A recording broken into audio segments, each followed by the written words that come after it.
नमस्कार साथियों, स्वागत है आपका आरपीएससी गुरुजी यूट्यूब चैनल पर। साथियों, हमने राजस्थान की रियासतों का भारत में विलय किस प्रकार से हुआ ये देख लिया, मत्स्य संघ का निर्माण देख लिया। यदि आपने ये दोनों भाग नहीं देखे हैं तो नीचे डिस्क्रिप्शन में आपको इनका लिंक मिल जाएगा, आप इन्हें अवश्य देखें। सेकंड ग्रेड एग्जाम 2025 में जो प्रश्न आया था कि मत्स्य संघ का निर्माण किस मॉडल पर किया गया, वो आपको हमारे वीडियो में देखने को मिलेगा, सौराष्ट्र मॉडल पर। तो साथियों, ऐसी कई महत्वपूर्ण जानकारियां उसमें दी गई हैं, आप उसे अवश्य देखें। आज हम बात करेंगे राजस्थान संघ के निर्माण के बारे में। साथियों, हमने पिछले वीडियो में देखा था कि भारत सरकार की क्या नीति थी। रियासत विभाग के अनुसार वे ही रियासतें अपना पृथक अस्तित्व रख सकती थी जिनकी आय 1 करोड़ रुपए वार्षिक और जनसंख्या 10 लाख या 10 लाख से अधिक हो। ये शर्तें केवल 4 रियासतें जयपुर, जोधपुर, उदयपुर और बीकानेर ही पूरी कर रही थी। इनके अलावा कोई भी रियासतें ये शर्तें पूरी नहीं कर रही थी। तो साथियों, अब मत्स्य संघ के निर्माण के बाद राजपूताना की अन्य छोटी छोटी रियासतों ने अपना भविष्य सुरक्षित करना समझा और इसके लिए एक संघ निर्माण के लिए आपसी विचार करने लगे। इसमें बांसवाड़ा, बूंदी, डूंगरपुर, झालावाड़, किशनगढ़, कोटा, प्रतापगढ़, शाहपुरा, टोंक तथा लावा और कुशलगढ़ ठिकाने शामिल थे। रियासती मंत्रालय ने राजस्थान राज्यों के मध्य भारत व गुजरात के राज्यों में एकीकरण का प्रस्ताव रखा, किंतु प्रजामंडल ने एवं शासकों ने इसका विरोध किया। 3 मार्च 1948 को कोटा, डूंगरपुर, झालावाड़ के शासकों ने रियासती विभाग के समक्ष प्रस्ताव रखा कि बांसवाड़ा, बूंदी, डूंगरपुर, झालावाड़, किशनगढ़, कोटा, प्रतापगढ़, शाहपुरा, टोंक, लावा तथा कुशलगढ़ को मिलाकर संयुक्त राजस्थान का निर्माण किया जाए। साथियों, इसमें भौगोलिक एकरूपता नहीं थी क्योंकि टोंक एक बिखरी हुई रियासत था जिसका कुछ भाग मध्य भारत में था तथा शेष भाग राजस्थान में सम्मिलित था।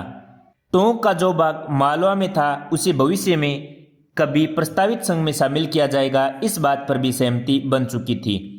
किशनगढ़ के अजमेर मेरवाड़ में विलय का विरोध हुआ तथा यह मामला यहीं खत्म हो गया। इसलिए वीपी मेनन ने कहा किशनगढ़ व शाहपुरा के अजमेर मेरवाड़ में विलय का रियासती विभाग की योजना का जनता द्वारा प्रतिरोध के कारण इसे बंद कर दिया गया है।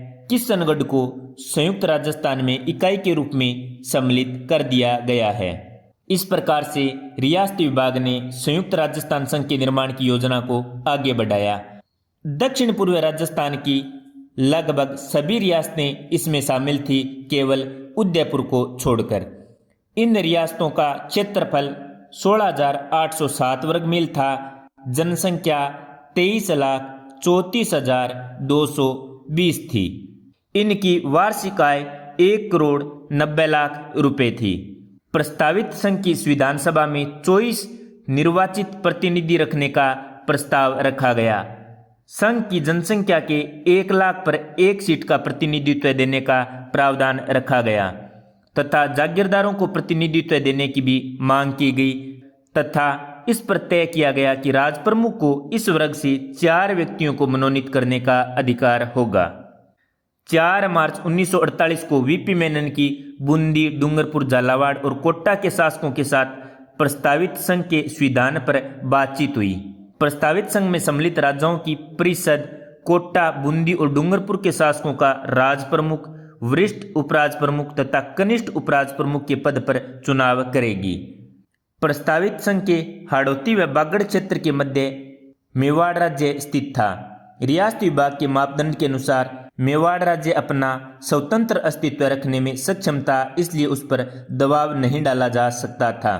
फिर भी रियासती विभाग के सचिव वीपी मेनन ने मेवाड़ के प्रधानमंत्री सर राममूर्ति के पास एक प्रस्ताव रखा। मेवाड़ के महाराणा भूपाल सिंह हैं और प्रधानमंत्री सर राममूर्ति नहीं चाहते थे कि 1300 वर्ष पुरानी मेवाड़ रियासत नए भारत के मानचित्र से हटा दी जाए। इसलिए उन्होंने रियासती विभाग के प्रस्ताव को अस्वीकार कर दिया तथा सुझाव दिया कि प्रस्तावित संघ ही मेवाड़ में मिल जाए, न कि मेवाड़ संघ में।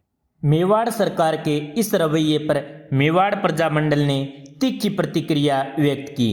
प्रजामंडल ने अपने मुखपत्र मेवाड़ प्रजामंडल पत्रिका में 8 मार्च और 15 मार्च 1948 के संपादकीय में मेवाड़ को प्रस्तावित संघ में विलय करने की मांग का समर्थन किया गया, किंतु महाराणा अपने निश्चय पर अडिग रहे। परिणाम स्वरूप अंत में बिना मेवाड़ के ही राजस्थान संघ अस्तित्व में आ गया। अब उदयपुर को छोड़कर दक्षिण पूर्वी राजस्थान की सभी रियासतों ने विलय पत्र पर हस्ताक्षर कर दिए। बांसवाड़ा के शासक कौन थे? चंद्रवीर सिंह। बूंदी के शासक कौन थे? बहादुर सिंह। डूंगरपुर के शासक कौन थे? लक्ष्मण सिंह। झालावाड़ के शासक कौन थे? हरीश चंद्र बहादुर। किशनगढ़ के शासक कौन थे? सुमेर सिंह। कोटा के शासक कौन थे? भीम सिंह। प्रतापगढ़ के शासक कौन थे? राम सिंह। शाहपुरा के शासक कौन थे? सुदर्शन सिंह। टोंक के शासक कौन थे? सादत अली। लावा ठिकाना किसके अंतर्गत आता था? टोंक के अंदर। कुशलगढ़ बांसवाड़ा के अंतर्गत। और मत्स्य संघ वाला नीमराणा किसके अंतर्गत आता था? अलवर में। लावा ठिकाने के शासक कौन थे? ठाकुर वंश प्रदीप सिंह। कुशलगढ़ ठिकाने के शासक कौन थे? राजा हरेंद्र सिंह। नीमराणा के शासक कौन थे? जो मत्स्य संघ में शामिल था उसके थे राजा राजेंद्र सिंह। बांसवाड़ा के चंद्रवीर सिंह ने बेमन से हस्ताक्षर किए तथा ये कहा, मैं अपने डेथ वारंट पर हस्ताक्षर कर रहा हूँ। राजस्थान संघ में सबसे बड़ी रियासत कौन सी थी? कोटा। तय कोटा के महाराव को प्रस्तावित संघ का राज प्रमुख बनाया गया। कोटा को इसकी राजधानी भी बनाया गया। कोटा महाराव को राज प्रमुख बनाना बूंदी महाराव बहादुर सिंह को पसंद नहीं आया, उन्हें उपराज प्रमुख बनाया गया। बूंदी के महाराजा बहादुर सिंह ने इसके लिए मेवाड़ के महाराणा भूपाल सिंह को संघ में शामिल होने का अनुरोध किया, ताकि सबसे बड़ी रियासत होने के नाते मेवाड़ के महाराणा को राज प्रमुख बनाया जाए तथा कोटा के महाराव को इस रेस से बाहर निकाल दिया जाए। लेकिन साथियों, मेवाड़ के महाराणा भूपाल सिंह ने बूंदी के शासक बहादुर सिंह को वही जवाब दिया जो रियासती विभाग को दिया। राजस्थान संघ का उद्घाटन 25 मार्च 1948 को करना तय किया गया। इसके लिए कोटा में तैयारियां चल रही थी। इसी बीच साथियों, प्रजामंडल आंदोलन के कारण तथा प्रजामंडल तथा क्षेत्रीय परिषद के बीच हुई 5 अप्रैल 1948 को गोलीकांड होने के कारण मेवाड़ ने राजस्थान संघ में मिलने का निर्णय किया। मेवाड़ के राजस्थान संघ में विलय होने की सूचना रियासती विभाग को भेज दी। 23 मार्च को रियासती विभाग को यह सूचना प्राप्त हुई। मेनन ने महाराव कोटा को सुझाव दिया कि मेवाड़ के विलय के संबंध में निर्णय होने तक नए राज्य का उद्घाटन रोक दिया जाए, किंतु कोटा महाराव भीम सिंह ने कहा, समारोह की पूरी तैयारी हो चुकी है। विभिन्न राजाओं, महाराजाओं व अतिथियों को निमंत्रण भेजे जा चुके हैं, इसलिए इस समारोह को स्थगित नहीं किया जा सकता। रियासती विभाग ने परिस्थितियों को समझा तथा 25 मार्च को ही संयुक्त राजस्थान के उद्घाटन का निर्णय किया गया। 25 मार्च 1948 को NB गाडगिल द्वारा इसका उद्घाटन किया गया। कोटा नरेश को राज प्रमुख यानी भीम सिंह को राज प्रमुख बनाया गया। बूंदी नरेश बहादुर सिंह को उपराज प्रमुख बनाया गया तथा डूंगरपुर नरेश को कनिष्ठ उपराज प्रमुख बनाया गया। डूंगरपुर नरेश का क्या नाम था साथियों? लक्ष्मण सिंह। गोकुल लाल असावा को मुख्यमंत्री बनाया गया तथा इसी के साथ राजस्थान संघ का निर्माण पूरा हुआ। तो याद रखना, राजस्थान संघ में किन को शामिल किया गया? कोटा, बूंदी, झालावाड़, टोंक, डूंगरपुर, बांसवाड़ा, प्रतापगढ़, किशनगढ़, शाहपुरा, लावा और कुशलगढ़ को। नाम क्या था? राजस्थान संघ। पहली बार राजस्थान नाम आया इसमें 9 रियासतें और 2 ठिकाने शामिल थे। 9 रियासतें कौन सी थी? कोटा, बूंदी, झालावाड़, टोंक, डूंगरपुर, प्रतापगढ़, बांसवाड़ा, किशनगढ़ और शाहपुरा। 2 ठिकाने कौन से थे? लावा और कुशलगढ़। उद्घाटन कब किया गया? 25 मार्च 1948 को। किसके द्वारा? NB गाडगिल के द्वारा। राज प्रमुख कौन थे? कोटा नरेश भीम सिंह हैं। उपराज प्रमुख बूंदी नरेश बहादुर सिंह हैं। कनिष्ठ राज प्रमुख कौन थे? डूंगरपुर नरेश लक्ष्मण सिंह हैं। प्रधानमंत्री किसे बनाया गया? गोकुल लाल असावा को। अब हम देखते हैं एग्जाम में किस तरह से प्रश्न पूछे जाते हैं। राजस्थान संघ का निर्माण 25 मार्च 1948 को हुआ। इसके राज प्रमुख किसे बनाया गया? तो साथियों हमने अभी देखा है महाराव कोटा भीम सिंह को इसका राज प्रमुख बनाया गया था। तो ऑप्शन 3 राइट होगा। राजस्थान के गठन के समय दूसरे चरण में संघ की राजधानी कौन सी थी? तो साथियों दूसरे चरण में कोटा को राजधानी बनाया गया था। ऑप्शन 3 सही होगा। 25 मार्च 1948 को गठित राजस्थान संघ में निम्नलिखित देशी रियासतों का कौन सा समूह सम्मिलित नहीं था? तो साथियों कोटा था, बूंदी थी, शाहपुरा था, डूंगरपुर था, बांसवाड़ा था, टोंक था।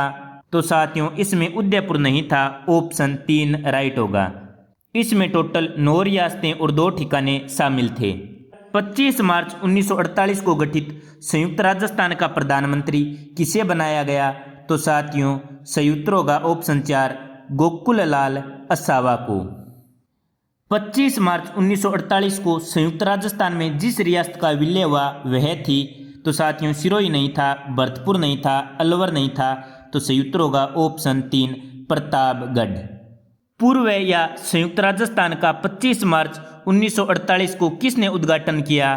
तो संयुक्त होगा NV गाडगिल ने। ऑप्शन 2 राइट होगा। राजस्थान संघ यानी वर्तमान राजस्थान का दूसरा चरण कब गठित हुआ? तो संयुक्त होगा 25 मार्च 1948। ऑप्शन 2। विलय पत्र पर हस्ताक्षर करते हुए किसने कहा मैं अपने डेथ वारंट पर हस्ताक्षर कर रहा हूं? तो संयुक्त होगा बांसवाड़ा के मारावल चंद्रवीर सिंह ने। ऑप्शन 4 राइट होगा। तो साथियों इस तरह से एग्जाम में प्रश्न पूछे जाते हैं। आप इस वीडियो को अच्छी तरह से देख लेना, आपके प्रश्न गलत नहीं होंगे। आशा करता हूं साथियों आपको राजस्थान संघ आसानी से समझ में आ गया होगा। यदि किसी प्रकार का सुझाव या प्रश्न हो तो नीचे कमेंट में अवश्य बताएं। अगले वीडियो में पढ़ेंगे हम संयुक्त राजस्थान के बारे में। तब तक के लिए धन्यवाद। जय हिंद, जय भारत।